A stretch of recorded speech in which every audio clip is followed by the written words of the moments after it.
Hello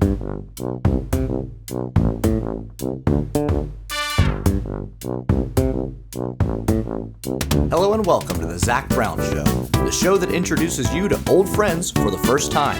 I'm your host, Zach Brown.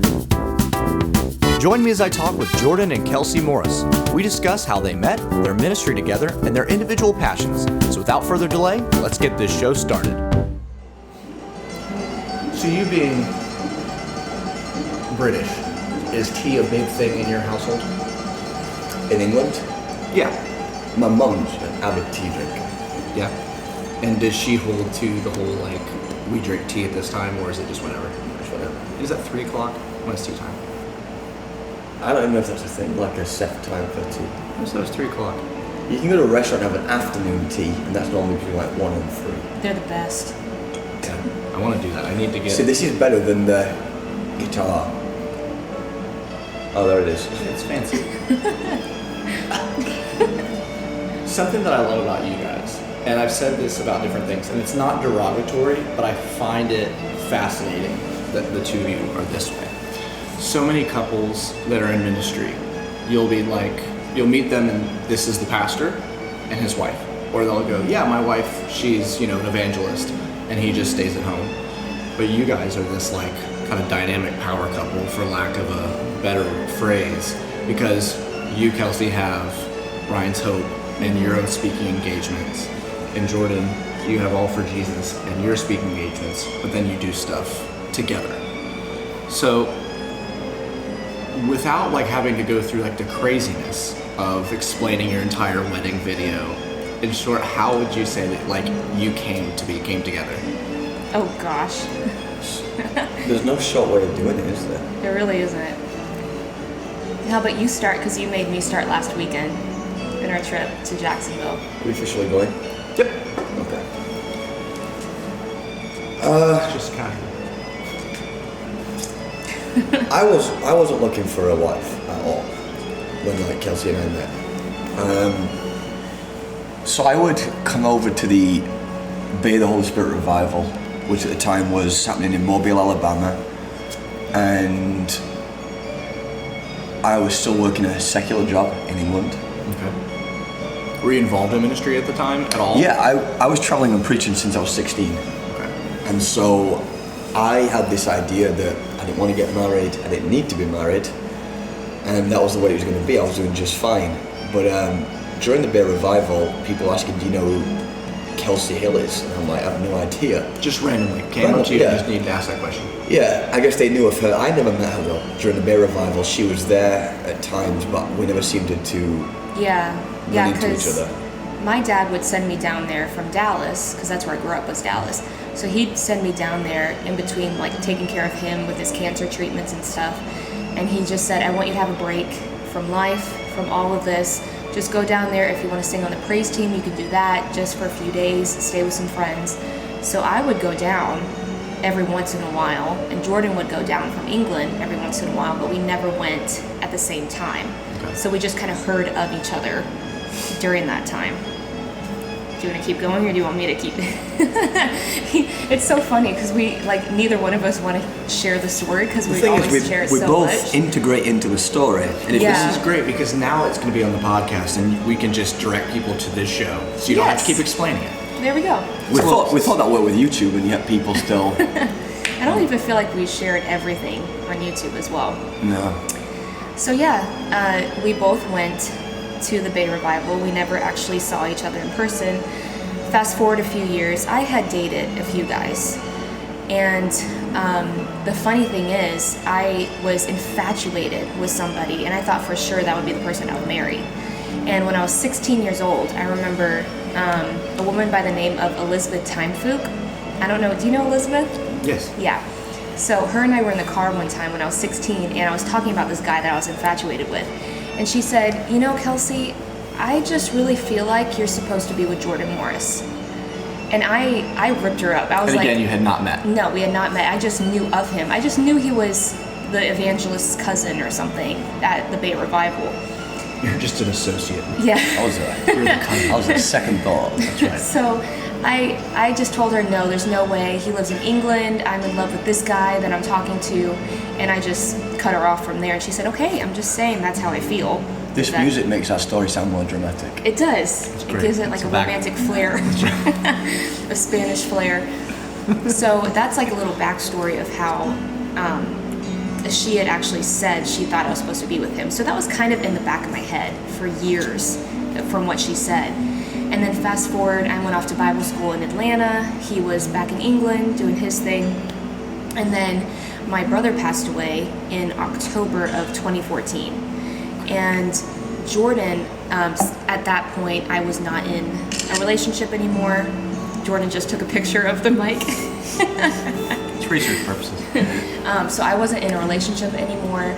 I was actually really heartbroken in October. And then my brother passed away. And then within that week, I get hundreds of messages from people saying they're praying for our family. They are just happy to do whatever they can for us. You know, it was all pretty much the same message. Now, let me ask you this, because your family being a more high-profile family, and the people who truly know you and that are involved in your life, but then because of y'all's status and notoriety in the church world, especially in Pensacola and Texas, you know, I know you had the people that would reach out that were like, oh yeah, we know them, but you obviously didn't know them from Adam. Yeah. And so did after a while, yes, it hurt and you appreciated people reaching out and saying the kind things about your brother. Did you, at any point where did you see these messages and you're like, you don't even know me? Like, did it just kind of like... I think for me, it was just overwhelming. Yeah. And I mean, I had messages from people my whole life saying they knew my parents from, I don't know, back in Spain and all this stuff. And so I kind of got used to it. But I think with Ryan's passing, it was just so overwhelming. I didn't even want to think about reading all the messages. I remember just scrolling through Facebook messages and just scrolling all the way down and seeing hundreds of messages and thinking, there's no way I can respond to all of these. And all of a sudden, I come across the name Jordan Morris, and my heart starts pounding in my chest. And it's a good effect to have. Yes. So I click on the message, and that was like the first one I clicked on. And he said, like what everybody else said, was, you know, I'm praying for you guys. I'm so sorry for your loss. We had never met, never talked, nothing. But he was just reaching out to say he's so sorry for our loss. And I had recently written a blog about loss, losing my dad that year, and then my brother. And so he just acknowledged the blog saying, you know, you seem so strong through all of this. I'm just praying for you guys, and I'm so sorry. But my heart was pounding when I read that. And I closed my app, I turned off my phone, and I just closed my eyes and I said, God, if this is you, I don't know why I'm feeling this way towards him, but if this is you, I want you to do it all. I'm not lifting a finger. And that was it. That was my prayer. And then a few months went, like, what were you thinking, babe? Yeah, Whenever you messaged me. Reaching out, was that strictly like you see a person in need, or was there like, I'm starting to take interest in this person? To this day, I don't send ever private messages on Facebook. In fact, I don't even like social media. If I could get rid of all social media, I would. But for whatever reason, I saw someone that I knew, obviously she'd lost her dad. In fact, I remember in my church in England that when her father passed away, or when he was close to getting to the end of his life, I remember my pastor making an announcement from the pulpit, who at that time was Nathan's father. I was at my uncle's church, and we prayed over this evangelist, for lack of better terms, called Steve Hill, who I didn't really know of. And so obviously I pieced together in my mind that her father, you know, her dad had passed away, and then her brother, and then I read the blog. And so I felt compelled that, man, if this person has gone through so much and yet he's still writing with hope, not just hope, but attesting to the goodness of God in the midst of that, then that's worth my time saying, hey, I'm praying for you and your family. And I tell her to this day, there was absolutely zero intention there. I didn't ever want to be that guy, you know, reaching out to a single girl on Facebook or, you know, whatever that is. But yeah, it was literally a very vulnerable state. Yeah, exactly. And that would make it even worse, right? And so it was, pretty much, I'm praying for you and your family. And I mean, I'd watched her dad preach on YouTube and stuff. Obviously, if you're an evangelist, you haven't watched Steve Hill preach, you probably shouldn't be in ministry. But yeah, I just thought, hey, she's been through a lot, and I read the post, the blog, and yeah, it really came from that. Yeah. And so, I mean, he messaged me and I prayed that prayer and then I just left it to the Lord.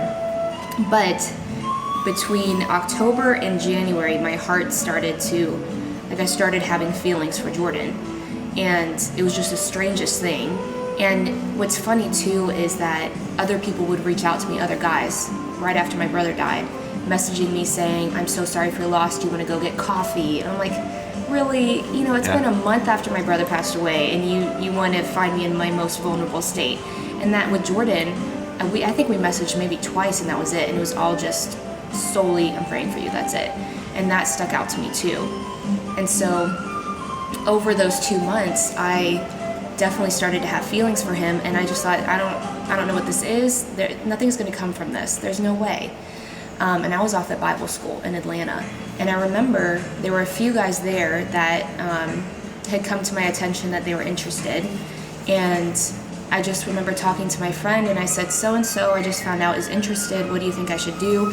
And we had recently looked up Jordan on YouTube to find something that we could find about him. And I found one of his sermons. And so It wasn't a good one. No, it wasn't. But she loved you through it. Yes, you were probably. That's how you know it's the Lord. You were probably, what, 17 or something? 16? I don't know. I don't know, but it wasn't good. I found it on YouTube. We listened to it, and we immediately called him The Voice after that because of his British accent. So. And where are you from?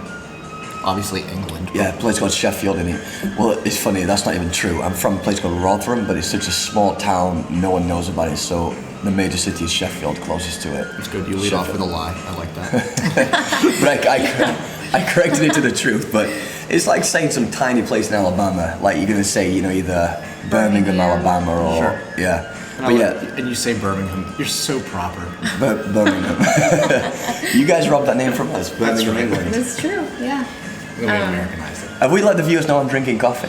This is a big deal if you're listening to this. Jordan is not a coffee person. I am a coffee snob, and I love people who love coffee, and it just kind of baffles me when I find people who don't enjoy coffee. It's like they're from Venus. Mm-hmm. And so, I don't know, I met Jordan, and I was like, well, his skin color is the colored cappuccino. This man must be just steeped in coffee. And he goes, no, I don't drink coffee. And I was like, wow. First thing we do when we get together tonight, he goes, I need coffee. And I was like, okay. Mm-hmm. It's now more for staying awake purposes than anything else, but I just want you people to know, listening, that you caught me on a historical occasion today. That's right, Yes. and as this goes on, the caffeine kicks in. This conversation is fueled solely by coffee. Not sponsored by Joffrey's, but who knows? No, Joffrey's is the best. But if Under Armour would like to sponsor us, please reach out. That's right. All Oh for my Jesus. goodness. All for Jesus. Yeah, you're decked out in Under Armour right now. You said that to me, right? I've never known you not to wear Right. Under Armour. When you walked in tonight in all Right. 3 articles of clothing, now your shoes, you missed an opportunity. But Oh, yeah. it's always Under Armour. And I really thought that your ministry was sponsored. We're trying, bro. You never You know. know, Things happen. you have not because you asked not. That's right. Oh my goodness. So The Voice. Yes. The story. So she turned to me whenever I said somebody else is interested in me at our Bible school. And she turned to me and she said, Kelsey, don't forget The Voice. And I just turned around and I said, there's no way. He lives in England. And she said, just don't forget The Voice. So I never let anything be pursued or anything like that there in Atlanta. And then January comes around and this is the juicy part. Oh boy. So Lean in close, kids. So, my mom goes to a wedding, and it is, if you know anything about the Brownsville revival, it's John Kilpatrick's grandson's wedding. I was in nursery with him. Oh, really? That's I right. was probably John in nursery Austin? with you too. No, Zach's. Oh, Zach. not being followed this conversation. I was probably in the nursery with John Austin. So Shout out to Zach Kilpatrick. That's right. yes. So it was Zach's wedding, Zach and Alice, and Jordan was in the wedding as a groomsman. I'm in Atlanta. I can't get time off from school. My mom goes to the wedding.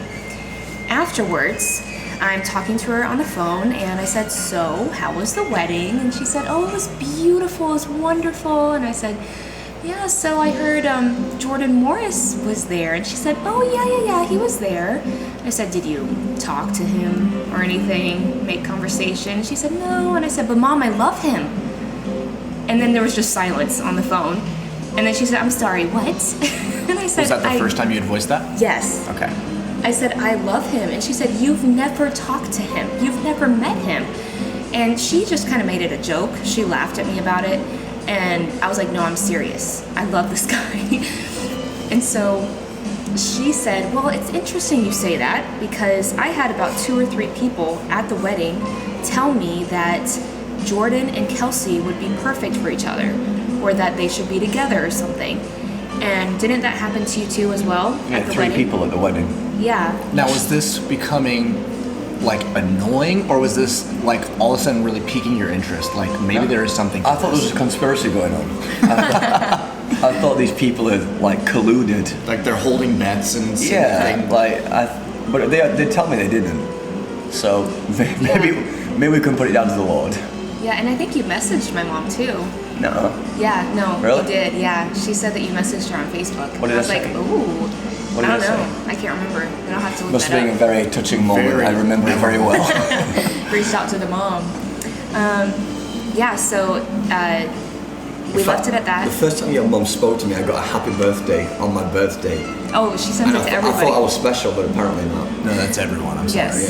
Yeah. So, yeah, we got off the phone and she laughed at me. She was like, okay, well, we're just gonna leave that. And which I've already dragged the story out, but within about a week, we found out that there was some like blizzard or snowstorm or something in Iceland or something where you couldn't fly No, it was a back home. volcano. Oh, was it a volcano? No, it was a snowstorm. No, that was in thing. 2010, the volcano. Yeah, That I was when think- I was on a family vacation in England? Orlando. No. No, some... There's this English volcano. We don't have volcanoes in England. Yes. No, there was a... You heard it here. All right, so there's 2 stories we're mixing up here. In 2010, I came to Orlando with my family, and we couldn't fly back because a volcano in Iceland erupted. And it still doesn't make sense to this day why we couldn't fly around Iceland. But they cancelled all flights back to England. But something happened. Okay, I had a connecting flight to somewhere like New York. And then there was an ice storm or there was a snowstorm there, which meant I couldn't fly back. Okay. So it was a catastrophic event all across the world preventing you from going home. Yes. Yeah. I'm hearing an act of God. I mean, what I've just told you could be completely false. But that's the way Boy, I it makes for a good show. That's the way I'm supposed to remember it. There was some kind of snowstorm, something happened where he couldn't go home. So I'm still in Atlanta, and I start to get a message, or just messages from mutual friends like John Austin Kilpatrick, Elizabeth that I spoke about earlier, who said when I was 16 she felt like I was supposed to be with Jordan. Just different people messaging me saying, how do you feel about Jordan Morris? And at one point I said, well, I kind of have a crush on him, but I don't really know what to do. I don't even know if he would ever like me. And then he's talking to friends, and so we're all like, we're pretty much talking to each other through friends, through mutual friends. And finally, I get a message directly from Jordan, just a few days later, and he's pretty much saying, hey, I know that we've been going back and forth with friends, but that's just not how I do things. I want to hear directly from you. Have you heard from the Lord about this? No, I sent you a screenshot, remember? No, that wasn't the first message, though. Oh, it that wasn't? was a little later. I remember these things. So, the first message, he's saying, have you heard from the Lord? Have you prayed about this? I'm 21 years old. I've never had a girlfriend, and I'm not going to date around. I'm really going to believe that the first girl that the Lord sends me is going to be my wife. In which I kind of freaked out because I was like, I have not prayed about this. No, I don't really know. Are you guy's trying to coming find the guns messages? a-blazing. Are you trying to find the messages? No, I'm looking at this microphone. Oh, I'm sorry. they. I'm listening. Okay, thank you. And they are too. So anyways, yeah, so he messaged me the first time and was very abrupt. And then... Abrupt's a strong word. No, you were abrupt. Well, you're coming with, have you prayed about this? I was forthcoming. All right. Yeah, very. In which I said, no, I haven't really prayed about this. Are we still stuck in the snowstorm? Yes. We're still trying to avoid delayed. We're trying to avoid the He's snowstorm. trying to get Fire me to and go ice. down to Alabama. He wanted to see me then. And you're in Atlanta. Yeah, and I couldn't leave school. For those of you keeping score at home. Yes. So, he just immediately, within an hour, he's asking me, what do you want to do for the rest of your life? Do you want to do gospel campaigns around the world? What's your calling? What are your giftings? I love that you're not going with like, so what's your favorite Disney character? What kind of ice cream do you like? That didn't seem important at the time. Do you like to me. football or baseball? You're just like, what do you want to do? Like, you want to cast some devils out? Like, what are we doing here? We playing for the he's coming in guns a Yes, it was pretty intense. In which, at one point, I was so nervous and I felt like I was under interrogation. I told him that I felt like my dimples were craters because I was so nervous and I was smiling so heavily. And then at one point he said, I saw this text between some of our friends. I just want to clear the air. I want to hear it from you. And the text was literally a screenshot of me and Elizabeth messaging each other. And she said, are you interested in Jordan Morris? And I said, I have a crush on him, but I don't know if he would like me. And you sent that to her? It seemed like a good idea at the time. Gosh, and that it's is so why awkward. he didn't have a girlfriend before that. so I was sweating from the nerves. And I said, I don't know. And He he's had you like, pinned. Huh? Yeah, had he you pinned. did, exactly. And so That's dirty, man. I Oh, wanted yeah. to be on a mutual understanding of what. he just wanted to get everything out of the way. Like, I'm real Forceful I'm mutual real understanding. like, I don't like grey areas. So I'm Yeah. like, let's make sure we get this nailed down. Yeah. So he just got everything out of the way the first day. And then we talked just a little bit briefly on and off the next week. And then he said, you know what? I don't want to get emotionally attached to you. We're going to stop talking altogether. And I'm going to pray and fast. After you've sent her the screenshot, you said, I'm basically going, I know you have a crush on me, but I'm separating myself from this. I'm being made out to be the villain here. No, my point was. So far, I'm waiting for a pretty light to be shining on No, you, my point was I didn't want us to. If it wasn't going to end up, being a thing, I didn't want us to be like, leaving with feelings for each other. And so before it progressed to that moment, I said, all right, let's cut this off until we know it's the right thing. Yeah. And so we fasted and prayed for 4 days, and No, it was a week. oh, was it a week? Yes. It was 4 a days full makes week. no sense. No. No, my point was that's how long it took for the Lord to speak to me. Yeah, but it was a full week. Oh. But let me say this, We have though. very different versions of this story. No, I have the right version. I remember everything.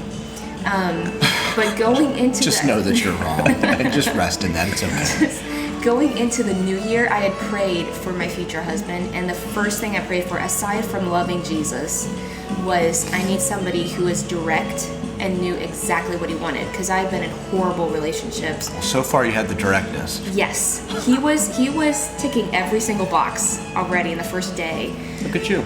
Yeah. Way to go. So in the first week, he prayed, he fasted, and he called me at 5 a.m., FaceTimed me on Valentine's Day. Now, is this your first time seeing each other? We had FaceTime before, Okay. so we probably FaceTime like a couple times, Right. just talking. And then, your smile. Zach's like, I'm ready for this. So Valentine's Day, 5 a.m., he didn't even know it was Valentine's Day. And I'm thinking, okay, this is either gonna be the best Valentine's Day ever or the worst Valentine's Day. He FaceTimes me, I have no makeup on. I'm like, he's just gonna see me how I am. And he said, I was praying and fasting, the Lord spoke to me, and you're probably gonna have to spend the rest of your life with me. I'm going to marry you. Yeah. And that And we was still never met. in person. That's the most direct, unromantic proposal I've ever heard. But If this worked, if so this music was in the background, it might have been more palatable. But yeah. right, and just knowing that that's what time did you say this was? 5 a.m. 5 a.m. with you're probably gonna just have to marry me. It almost sounds like a hostage situation, but the fact that it worked out, I'm happy for you. I mean, for all you guys out there who want a system, this seemed to work pretty good. my It's just cut out all the fat. Yeah. I mean, really did we cut trimmed out that thing fat. down just to the bones. No wooing. Just I think you've got a crush on me. I already know this about you. You probably should marry me. See, that's Let's the just be problem. done. I think we dance around the edges. We need to be more direct with people. Just save so much time. And here we Oh my are, 3 goodness. years later. Well, you should be happy the Lord put love in my heart for you. I was gonna say there's a bunch of girls screaming at this podcast going, "No, he's I'm wrong." grateful. Like, if this didn't work, I didn't have a plan B. That's right. Yeah. So yeah, we got in a relationship. The leadership at my school had actually asked me to wait a full year for my dad's passing before I got in a relationship. So this was obviously February, Valentine's Day, and I said March 9th is a full year from my dad passing. Can we honor that? And he said, yeah. So he just messaged me every now and then as friends, just seeing how I was doing. And then March 9th, he was trying to be very sweet and very sensitive to me. And I was like, do you have anything you want to ask me? And he said, well, I felt like this was a long time to ask. And I Right, said, a little insensitive. yeah. I was like, no, you're Well, fine. points to you for that. You get Yeah, for yeah. See, I not being So- forthcoming there. thank you. Yeah, so he asked me to be his girlfriend on Point that one to day. England.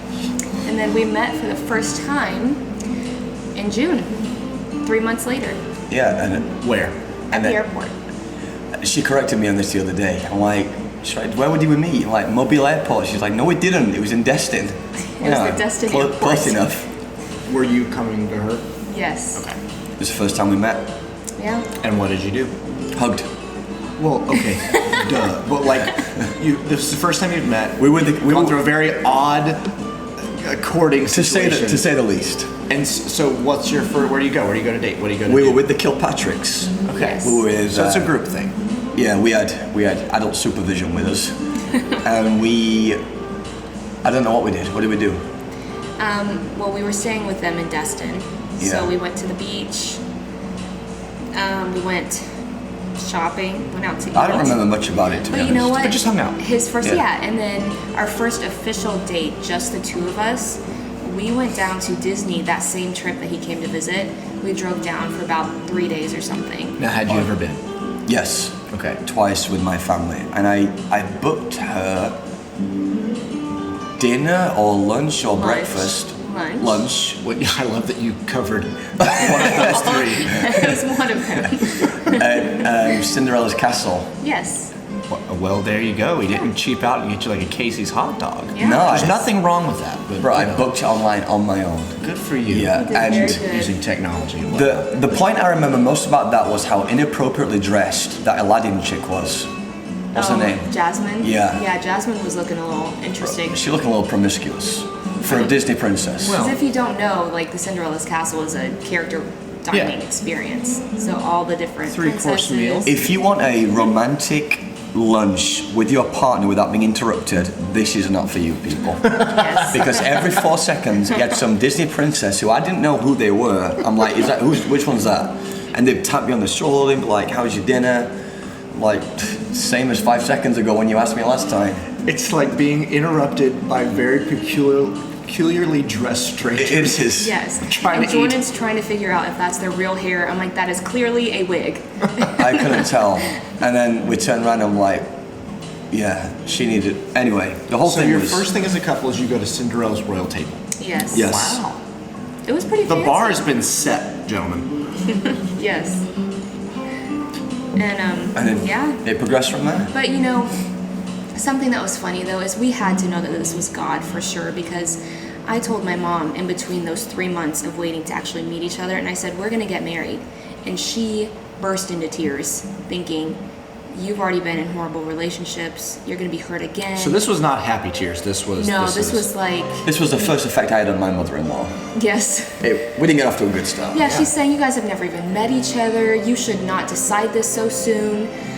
And then the day that I went to go pick him up from the airport for the first time, she's weeping on my shoulder, saying, please don't go. He's going to hurt you like all the other ones. I'm like, great, Mom. Oh. Thanks for the encouragement. Highly encouraging.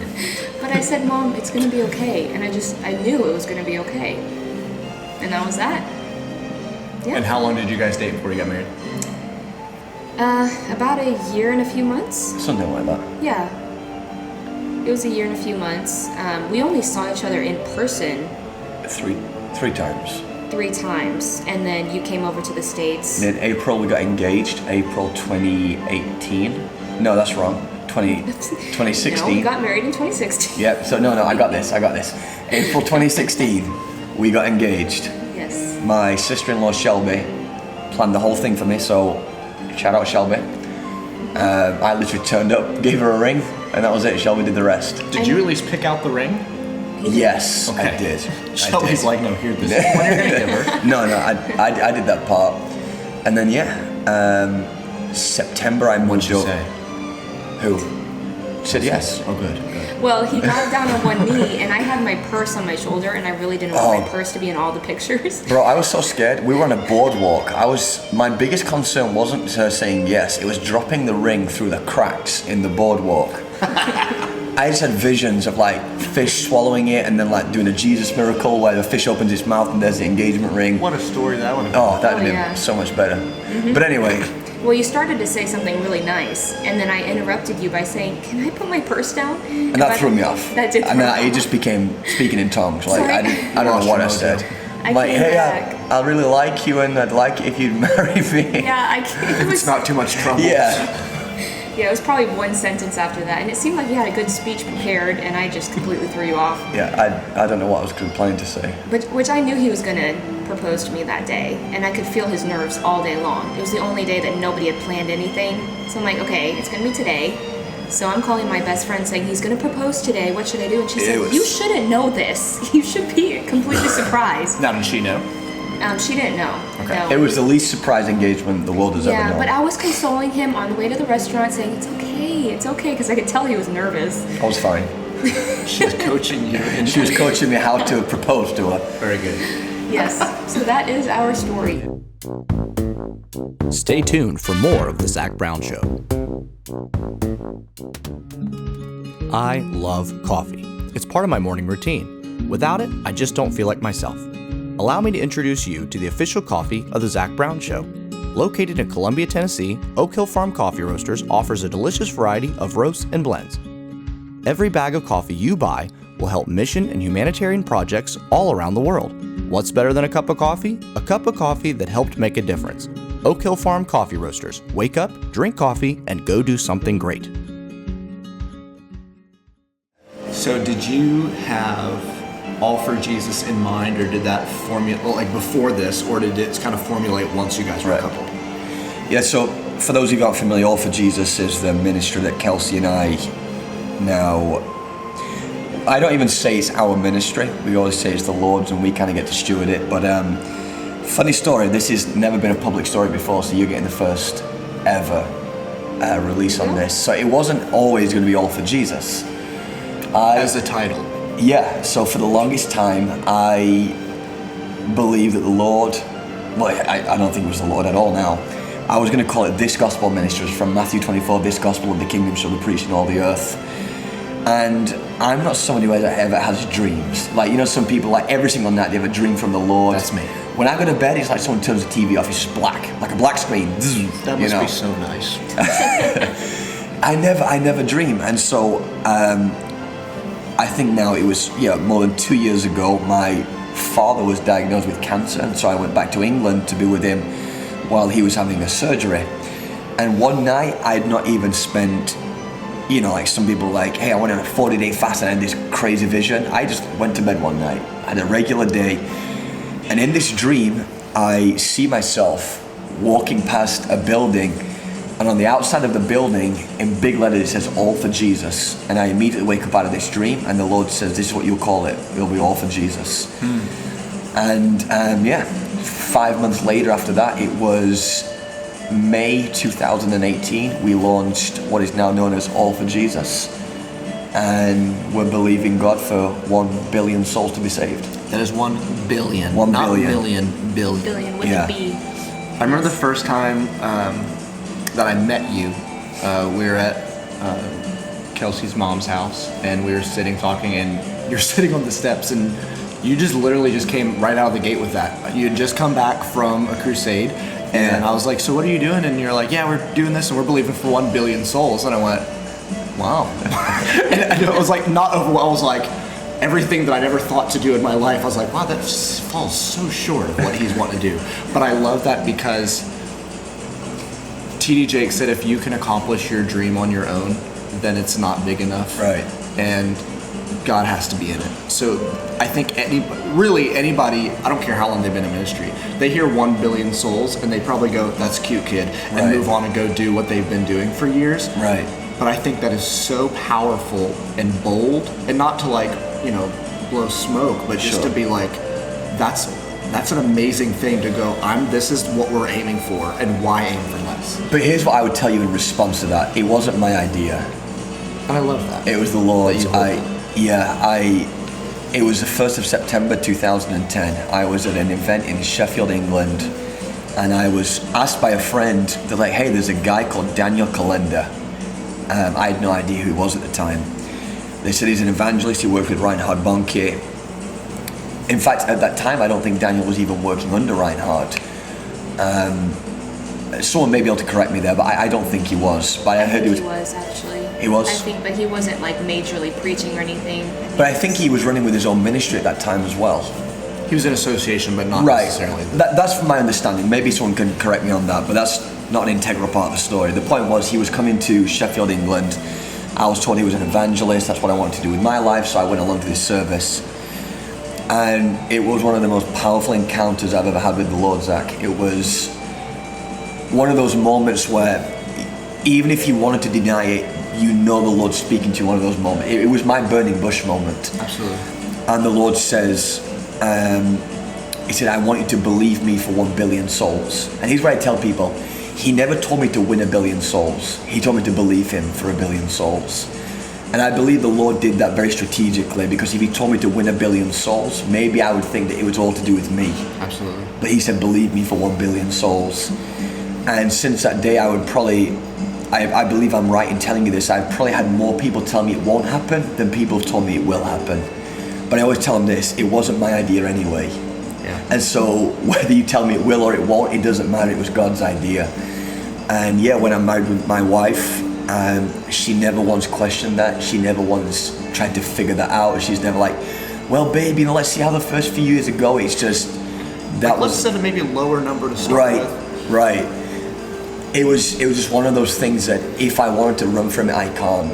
It became, after loving Jesus well, it became the second greatest commission of my life in terms of ministry.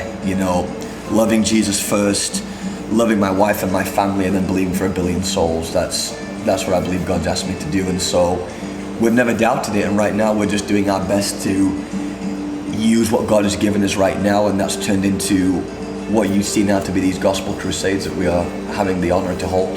You told me this story, and I just relay it however you would. Again, the first night that we met. Yeah, go ahead. You talked about. This is good coffee, by the way. It's not bad. Yeah. Good on you, Joffreys. Yeah. So you'd gone and you felt led by the Lord to go pray for healing. Right. And the first 2 nights, if I'm not mistaken, you saw like nothing. This was in Kenya. In Kenya, nothing was going on. Right. Now, anybody who's trying to save face would just go, all right, that was that, and I must not have heard from God, and I'm packing up. Yeah. But clearly, that's not the route you went.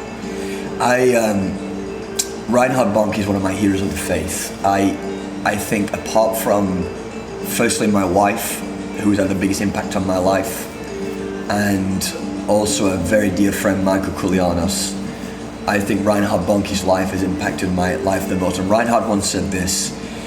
He said, if you pray for 99 people and none of them get healed, pray for the 100th as if they all got healed. In other words, your experience should never change what the commission was. And that was this: pray for the sick. Lay hands on the sick and they shall be made whole. And so it's funny because actually I wasn't the one praying for the sick. It was the team we took with me and my wife. I was on the stage just, Jesus, please heal someone tonight. But yeah, stopping praying for the sick is never an option, ever. And I believe that oftentimes God is looking at how you respond to those who don't get healed. And I believe that is often the measure of how great the miracles will be when they start breaking in. But it's hard. I'm not gonna lie to anybody. When you believe with all your heart that God says, hey, go, we're gonna see miracles, and no one's getting healed, and everyone tells you, man, in Africa miracles are easy. I'm like, Lord, where are these easy miracles? But I think it was actually during the second night that suddenly the first miracle came in, then another one, and it's almost like the floodgates broke open. Maybe you can add a little more to that, because you were the one praying for people on that night. Well, yeah, but I was never one to really pray for people either, like for healings and miracles and stuff, because losing my dad to cancer, I kind of had a hard time. It wasn't that I didn't believe in miracles, it was just I don't really have a desire to pray for people for a miracle. And so Jordan kind of helped me develop that desire after we got married, and just realizing I might not have seen that in my own life, but other people, they deserve the chance to be prayed over and believed with, for a miracle. And so when we went to Kenya and we're praying for people, I did see a few healings and like some cysts that were like completely healed and gone. There was one man that I feel like the whole team prayed over, that he was blind and he was at the very front and he did not get healed. And I think now, after a few years, it'll be 6 years now that my dad's passed away, it's made me realize whether they get healed or not, it's a command from Jesus that we pray for the sick. And it's up to him. And I love what Jordan says, that if they don't get healed, it's not on us. And if they do get healed, it's not on us. It's all Jesus anyways. Yeah. And we just continue to believe. We're just commanded to go. Yeah.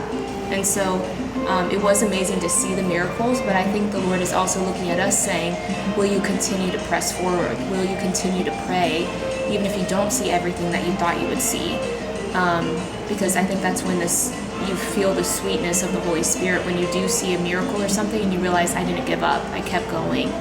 So I think it's the obedience is key. Yeah. We see that so many times in the scripture where obedience is better than sacrifice. I heard Beth Moore say this one time, and it so stuck with me, that she said, so many people say, my calling is to be an evangelist, my calling is to be a worship leader. And she goes, no, your calling is to be obedient. Right. And she goes, really and that's where God will use you. So if tomorrow, if you are a janitor, there's nothing against janitors, that's what you're supposed to do. If God is calling you to be an usher, or if you're the worship leader or the face of a crusade, whatever it is, just go and be obedient. It's really good. Shadrach, Meshach, and Abednego, even if, that's such a powerful thing. I know God honors that. I think on the back of that as well, I think people may deem, you use the phrase there, the face of a crusade. And I think that by human nature, we deem that as more successful as preaching at a rehab with 20 guys there who don't want to be there. And I think it comes back to the obedience part that, we have had greater opportunities in the ministry recently. And I constantly feel the Holy Spirit checking me to make sure, do you now feel more successful because there's more people there? And really the barometer of success, I think you nailed it perfectly, Zach, is, well, how well can you obey? Because if your calling was just to preach to the same 5 people for the rest of your life, but you did it obediently, I think when we stand before God, we're going to be shocked how some people get rewarded rather than others. Yeah. And again, it's that obedience thing, that if you see no one healed, and if you see 1,000 people healed, I think if you did it equally obedient in heaven, I think we're going to receive the same reward there. Because if they get healed, it wasn't you anyway. Right. Yeah. If they don't get healed, it wasn't you There's anyway. no way you can take the credit, Right. Yeah. or should even want the glory. Right. So you guys do this together, and you started this, and then not separately, but Kelsey, you've already said that your brother had passed away. Mm-hmm. And explain Ryan's Hope, like how that was birthed and what y'all are doing. Yeah, so my brother had a hard time after my dad died of cancer. He had a really hard time coping with it, so he went straight to drugs. And he just did not know how to handle life, really difficult situations. And he eventually overdosed here in Orlando.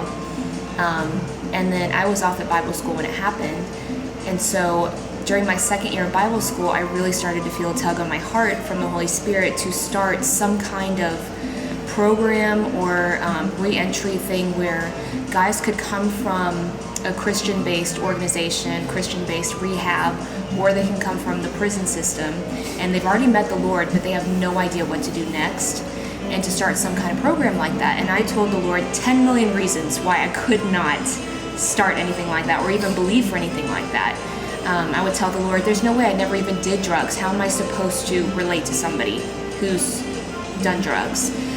It wasn't until I actually went to Los Angeles for a missions trip with my school, and we were on Skid Row that has thousands of homeless people doing drugs, and I met this man, and his name was Don, and he was an African-American man, but he had the most piercing blue eyes, and he reminded me of my dad, because my dad's eyes were piercing blue.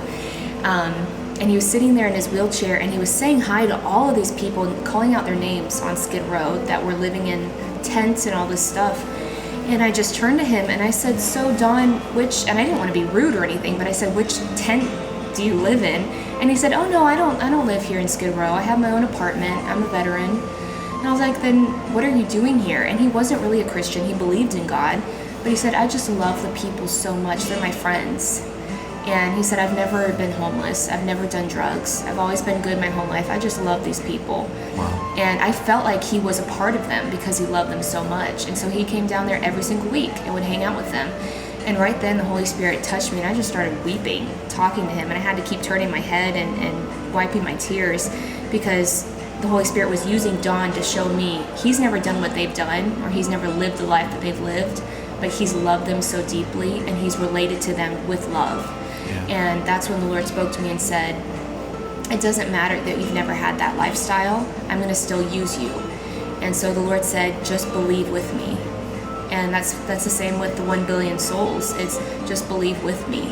And so I said, okay, God, I'll believe. And I thought it might happen in my 30s, 40s, maybe 50s. But then my Uncle Brian contacted my mom, and this was about 2 or 3 years later, contacted my mom, and he said, hey, I've had it in my heart to start a reentry program, and for some reason I really feel like it needs to be under your ministry. And my parents started a ministry back in the 90s called Together in the Harvest, in which they had that background of drugs and all that, and Jesus saved them.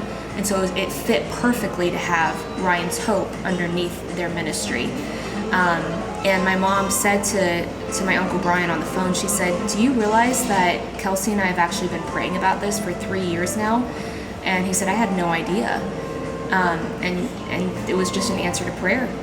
And the ball just started rolling. Things just started happening. He and his wife, my Aunt Cheryl, moved down to Orlando, and donations started coming in. I mean, it's hard work to start something like this, but we just said yes to God, and he's just amazed us. So now, fast forward a few years, we've got almost 10 guys in our program.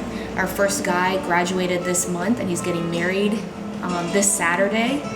And we're literally, Ryan's Hope is named after my brother Ryan, and it's just the hope of Jesus. And we want to help these guys realize, yeah, you've met Jesus, maybe in prison or at a rehab, but we want to help you learn to live life now and be a strong man of God outside of those bubbles, pretty much. Yeah. Once you get outside the program. Yeah, once you nothing wrong with Teen Challenge, but this is kind of like, what do you do next? Yeah, exactly. And a lot of these guys' statistics will show you that most people coming from prison or coming from a rehab will go straight back to their old life because they have no idea what else to do. Yeah. This music is really interesting.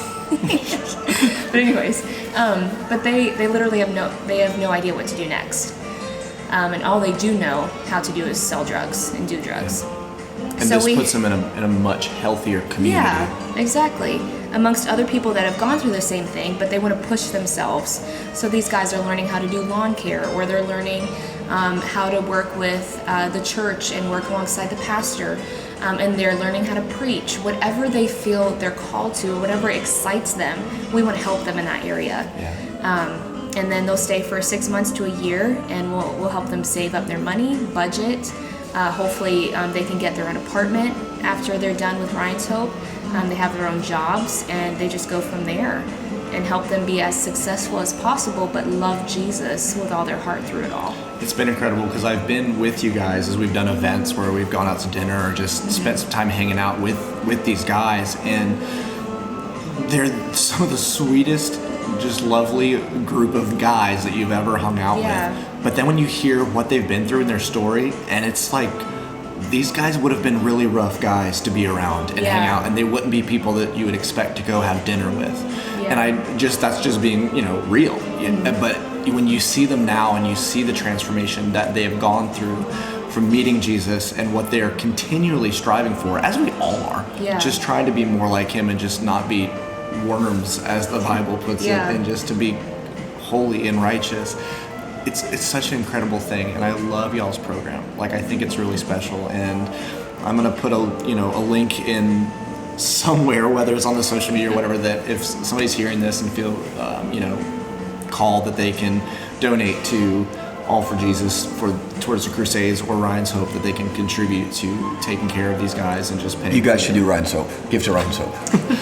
Well, either way, the Lord is doing amazing work in the lives of people, whether it's kind of in the local community or, in third world countries or, it's just amazing to see that there are people who are in all kinds of crazy spots in life, but once they meet Jesus, there's a change. There's a secular song, but there's this lyric that says, I didn't know I was broken till I saw your face.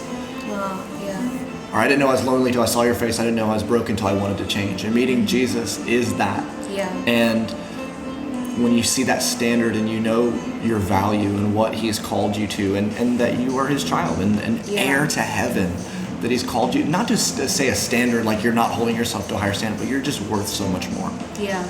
And I just love seeing these guys, the transformation in y'all's program. It's incredible. It's been amazing. Yeah. It really has. And it's been beautiful. My friend asked me the other day, she said, do you realize that if it weren't for you just saying, okay, God, I'll believe with you, thinking this is never going to come to pass, but just saying, okay, God, she said, if you hadn't said that, our first guy would not be getting married this Saturday and loving Jesus and, going after the Lord like he is and, just seeing them go after what they love to do in life. And I hadn't really stopped to think that, it goes back to obedience. Just saying, you might feel unqualified. You might feel like there's just no way you could do this. But if you just say, okay, Lord, I will obey and I will say yes and I will trust you and believe with you, you just never know what God will do. Because, Jordan's 26 years old, I'm 24 years old. We should not be doing what we're doing right now, but we've just said, okay, God will believe with you. Well, you say you shouldn't be doing what you're doing in the standard of what has been set as the norm around us. Yeah. Somebody pointed this out to me a couple years ago, and it really rocked my perspective. He says, as Americans, we've done ourselves a disservice by creating this thing that we refer to as adolescence, where we let our youth just party and be young and not really get any sort of education until they hit like 18 or 21, whatever that looks like. And then all of a sudden it's time to be turned loose into the world. And you have no training, you have no skills of anything, and you've wasted so much time in just partying that when it's time to adult, you have no qualifications. Yeah. Or Middle Eastern countries, they're training children for military service at 13. Yeah. And you're like, well, that's kind of crazy. But you're like, yeah, but by the time that they're 16, when we're having Sweet 16 parties, these kids can run businesses and support a family. And so the fact that at 26 and 24 years old that we're seeing people make huge impacts and remove the church thing aside from it, for people who are not in the church world or have a belief in that, just look at it from a world impact, a humanitarian aid. You're not waiting for a certain age, I'm 30, this is about the time that I should get into this now because I've done my young thing. You're starting now, because by the time you hit 30, not only have you've created this platform, what more are you able to do? Yeah. To me, it's so inspiring, just knowing you as my personal friends, but for people that see you from the outside to go, wow, they're young people. How can I be a part of what they're doing? Or how does this inspire me to do something that I personally feel connected with? Maybe they had a situation similar to your brother that impacts them, or something completely different, that it's a feeding program or a clothing situation, whatever it is, that they go, man, we're young and we can, because you're influential. You said, you'd rather get rid of social media, but if you use that tool of what I think is meant to be in the right way, what kingdom and worldly impact you can have, the possibilities and opportunities are endless. They really are. I think for us, from the way I see it, I think two things happened that really led to, two things is very shallow, but I want to say maybe two important factors that took place. Firstly, we did something with what God asked us to do. So Daniel Colander gives this incredible quote. He said, God cannot bless our good intentions. He can only bless what we actually do.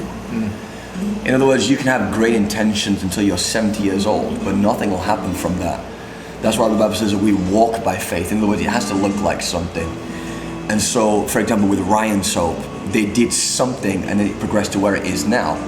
Or you could be sat there in your room 2 years from now still talking about it and nothing happens. The same with the Crusades. I literally met a random African pastor in, I don't know how many people are going to hear this podcast, but this is the truth, in what seemed to be a failed crusade in South Dakota that I was a part of. I was asked to come and preach at it, promised there was going to be thousands there, and there was maybe 60 people who showed up. Now, I don't have a problem preaching to 60 people, but when I'm in a field that holds 70,000, it's a bit of an issue. But yet I met a random African pastor there that I felt the Lord say, connect with this man, and I'm gonna do wonders through it. And that's how it led to our first crusade. I literally reached out and said, listen, I have a heart to do gospel crusades.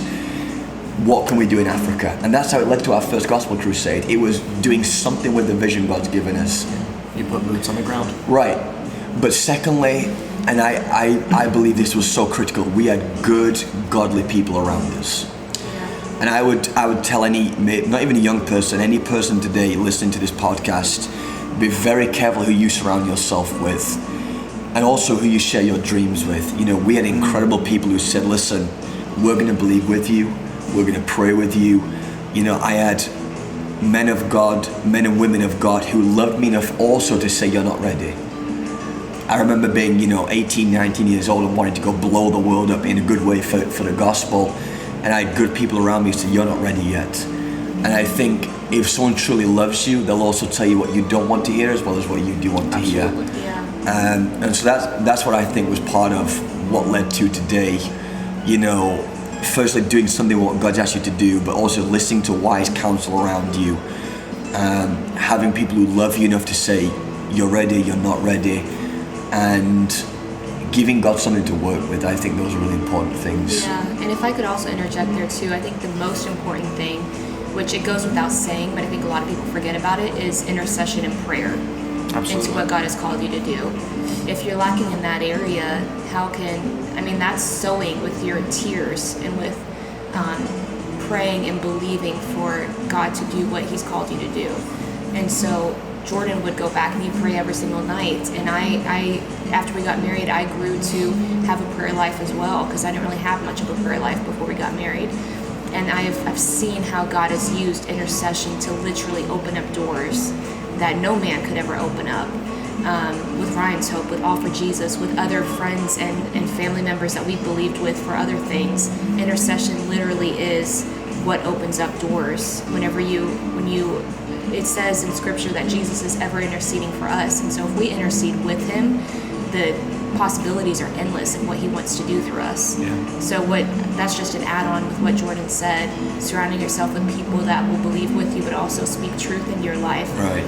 But praying and believing and then doing. Well, it's funny you just said, it does say, in the Scripture that Jesus sits at the right hand of the Father interceding for us, and so it's funny how simple of a thing it is to literally join in with the ministry of Jesus in what He's doing this very moment. Yeah.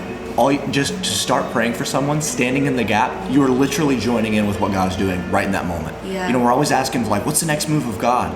I think it's incredibly arrogant to think that God stopped moving. Right. Yeah. To say, God, how can I be a part of what you are doing now? Show me what I can be doing. Not to seek the will of God. The will of God is to be holy and serve Him. You know what I mean? But it's like, what is your will for me today? Direct me in what I need to be doing. Yeah. It's such a simple thing that I think we paint this bigger picture, and God goes, just get simple. Little kids can come to Jesus and just believe in Him. Kids are amazing. They're I think that's why Jesus used Yeah. a metaphor that approach Him as a child. There's a simplicity that the Lord loves. When I preached on this before, but Jesus said, let the children come unto me. And that was in the context of speaking to the disciples who held the children back. But I believe that Jesus painted a metaphorical picture, even that stands today, that if you're going to approach Him, don't come as a theologian. Don't come as an expert. Approach as a child, saying, without you, I'm absolutely helpless in that sense. But I think that what you're saying there, that we complicate things so much in our minds, and we create scenarios that aren't even reality. What if this happens? What if this? And nothing's even taking place yet. But taking one step at a time with the Lord. And people have often said, well, what is God opening next for in my life? I find if you take a step, oftentimes He'll show you where to step next as well.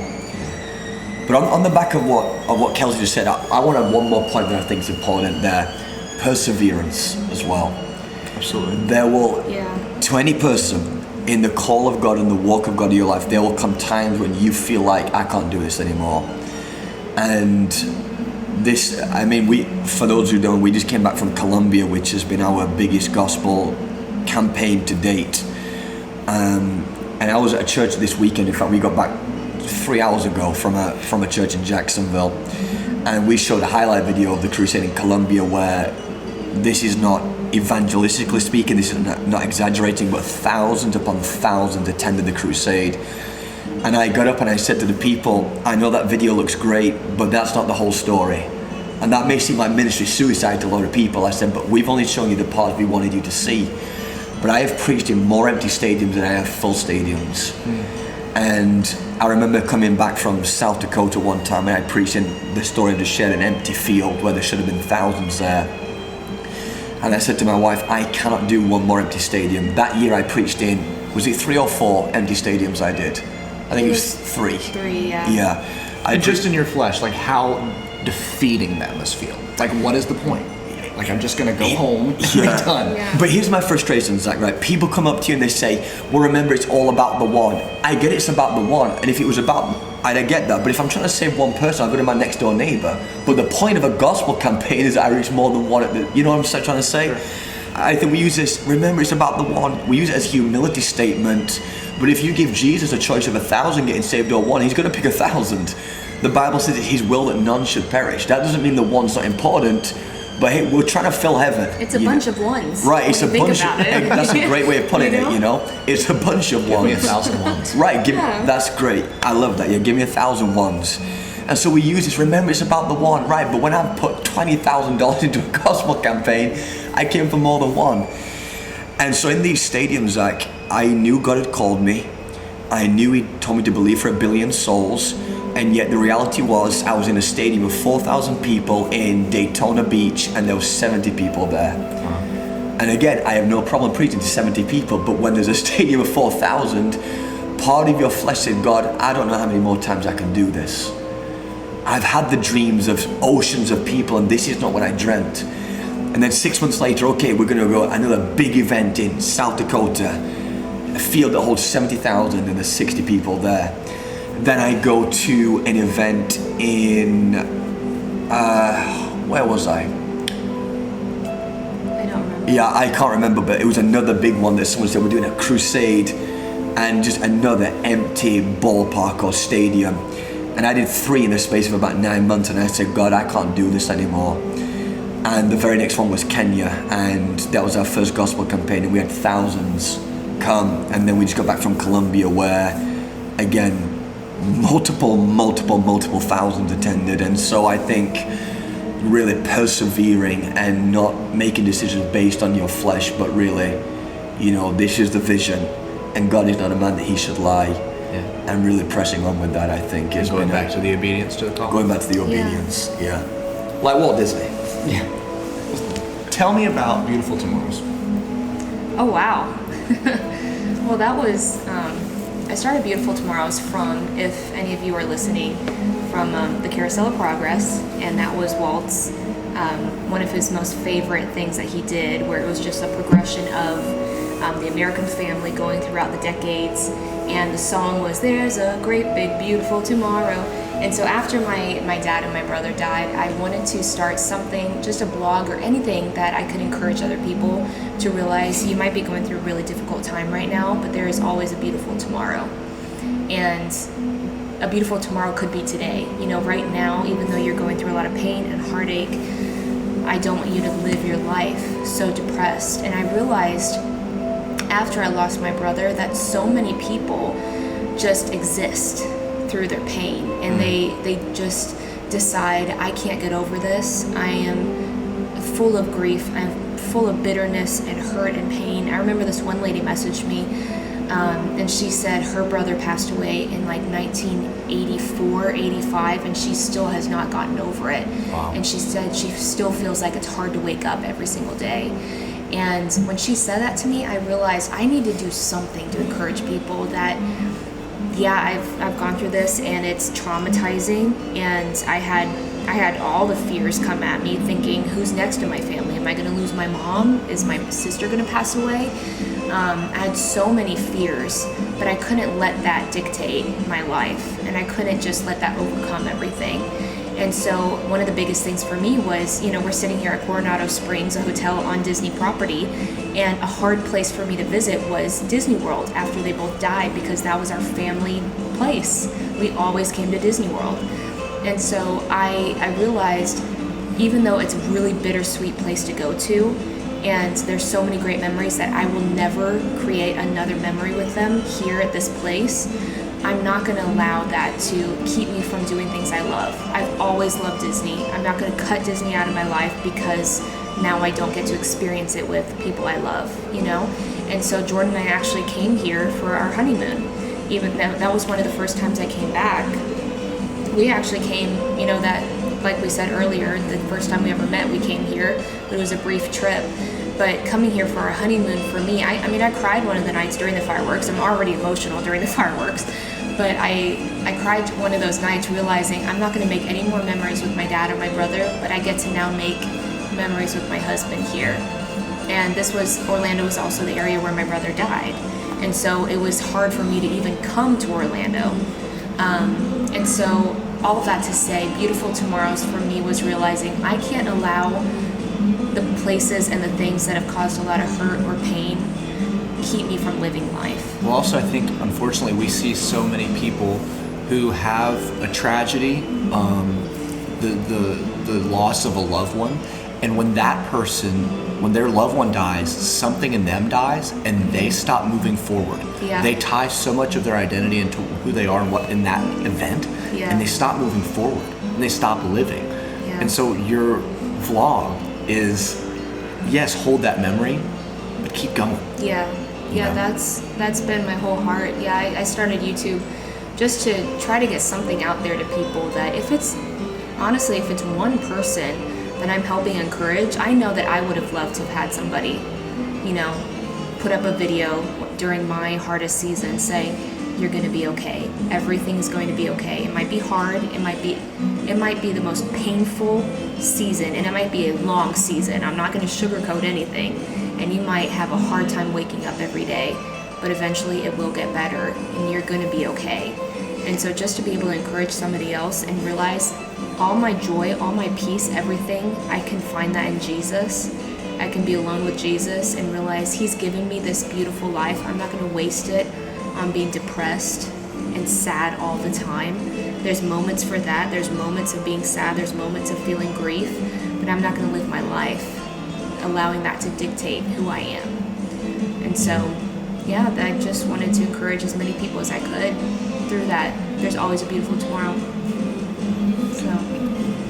Did you have something you wanted to add to that? No, me and Disney have a love-hate relationship. Well, tell me about that. Tourists, man. People stepping on me. I need personal space. Over the years it has gotten really busy, and It has. it's intense. You get those dads with those double wide strollers. Oh, bro. See, the thing is, you don't get in front of them or on the side because you just get in trouble. But if you get behind them, they're just kind of plowing people, and you eventually get to where you're Bro, there is no place on earth that requires the fruit of the spirit more than Disney. You've been with us to Disney. You need Jesus. Well, that was another thing that You need Jesus that in I that think place. Jordan and I bonded over, because we both have an affinity for just pestering my cousin Cheryl. Yes. And one of the first things that I heard about Jordan was that Oh, bro. for whatever reason that she needed a wheelchair in that evening, and Jordan was proceeding to ram Cheryl up against strangers and shout and just cause her to feel embarrassed. And I was like, this guy, he's awesome. I don't know who he is, but we gotta be friends. I should correct that. Not into strangers, but But you were the guy getting him up in her up in this space. yeah, it seemed like the right thing to do at the time. So awful. But it's wonderful at the same time. Guys, I thank you for just sharing the evening with us and Absolutely. It's been fun. telling us about what you do. And I really hope that, and it's, praying for the billion ones, Yes. and that that some ones would hear this and be inspired by what you're doing with Ryan's Hope and All for Jesus.